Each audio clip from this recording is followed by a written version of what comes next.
जानते क्या, आप किसी दूसरे धर्म में पूछिए तो जो अथोराइज व्यक्ति नहीं उसके अलावा कोई इंटरप्रिटेशन नहीं कर सकता। आप पूछिए, कोई कहेगा मौलवी मुफ्ती बारी मुकर्रम ही बोलेगा, आम आदमी नहीं बोलेगा। आर्क बिशप कार्डिनल ही बोलेगा, और नहीं बोलेगा हमारे यहां सब बोलेगा, उल्टा सीधा बोलेगा, बगैर पढ़े हुए बोलेगा, बगैर जाने हुए बोलेगा। ये भी एक हमारी बहुत बड़ी समस्या है। अब आपको बताते हैं, देखिए क्या होता है कि जिन लोगों को उस विषय के बारे में जानकारी नहीं, एक छोटी सी बात कहता हूं, एक अब टेक्नोलॉजी ये आ गई है कि यदि कोई व्यक्ति बैठा है तो उसके जो मेंटल वेव्स हैं उसका ऑरा दिखाई पड़ता है।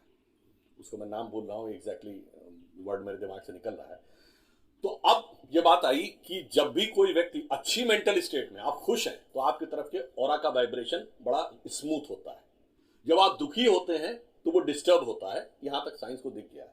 अब इसके आगे ये किया गया कि जब आप ध्यान लगा के बैठते हैं तो ऑरा आपका स्मूथ होने लगता है। स्मूथ होने के साथ पैराबोलिकल होने लगता है।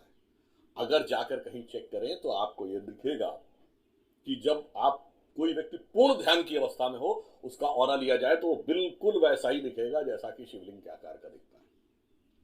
अब इसीलिए तो मैं कह रहा हूं, और शिव क्या है, ध्यान लगाइए तो वो उसके देवता हैं। इसीलिए शिव जी के पास तीसरा नेत्र है।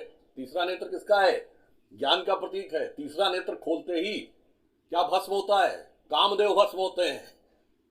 कामदेव किसके प्रतीक हैं, वासना के प्रतीक हैं। इसीलिए हमारे यहां पुरुषों में तिलक और स्त्रियों में बिंदी लगाने की प्रतीक थी, क्योंकि सारा अनुसंधान तीसरे नेत्र पर है। और तीसरा नेत्र कब खुलता है, जब आंख बंद करके आप ध्यान में जाते हैं। इसलिए मैं कह रहा हूं कि उन चीजों के बारे में जिसको नहीं पता, ये जानते कुछ कुछ ऐसी बात है।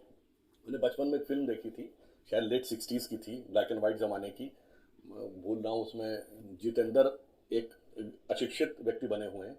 वो ट्रेन में अंदर आते हैं और वो अपना बहुत बड़ा सा एक जो बोरा लादे होते हैं वो चेन पुलिंग वाले उस पर टांग देते हैं। ट्रेन रुक जाती है। अब वो आता है, जो टीटी देखता है, वहां तो पता लग जाता है ना किस डिब्बे से ट्रेन खींची गई। आके देखता, कहता ये किसने टांगा। उसने कहा जी मैंने टांगा। कहता इसी वजह से ट्रेन रुक गई। कहता क्या आप हमको बेवकूफ बना रहे हो क्या, जो अपने पेट में इतने सैकड़ों हजारों लोगों को लेकर चलती है वो इसे खींचने से रुक जाती है। इतना बेवकूफ हमको मत समझिए। तो ऐसी ही बुद्धि उन लोगों की है। आप किसी से कहिए कि यहां से बटन दबाएंगे, आज से केवल 100 साल पहले, तो आपको न्यूयॉर्क में बात हो जाएगी, तो कहते थे ना इतना बेवकूफ मत समझिए। इसलिए मैं कह रहा हूं ज्ञान का विकास होने दीजिए, तब आपको समझ में आएगा। अब एक उदाहरण दे देता हूं। आज से केवल 60-70 साल पहले आप किसी से कहते दिल्ली में फैक्ट्री चल रही है तो कनाडा में बर्फ पिघल रही है, तो कहा जाता है इतने अनसाइंटिफिक हो, इतने बेवकूफ हो। अरे हीट इतने मीटर से आगे नहीं जा सकती और तुम कह रहे हो हजारों किलोमीटर चली गई। आज ग्रीन हाउस इफेक्ट ने प्रूव किया है कि हमारे कमरे का आपका एसी भी नॉर्थ और साउथ पोल की बर्फ को पिघला रहा। क्यों, entire earth is a cosmic unit. अरे उस स्तर तक पहुंचो तो तब तो समझ में आएगा कि यथार्थ क्या है। एक और उदाहरण देता हूं। ये जमीन के ऊपर लाइन है, ये क्या है, स्ट्रेट लाइन है ना। क्या ये स्ट्रेट लाइन है, बताइए। नहीं, ये स्ट्रेट लाइन है नहीं, ये अर्थ के रेडियस के सर्किल का आर्क है।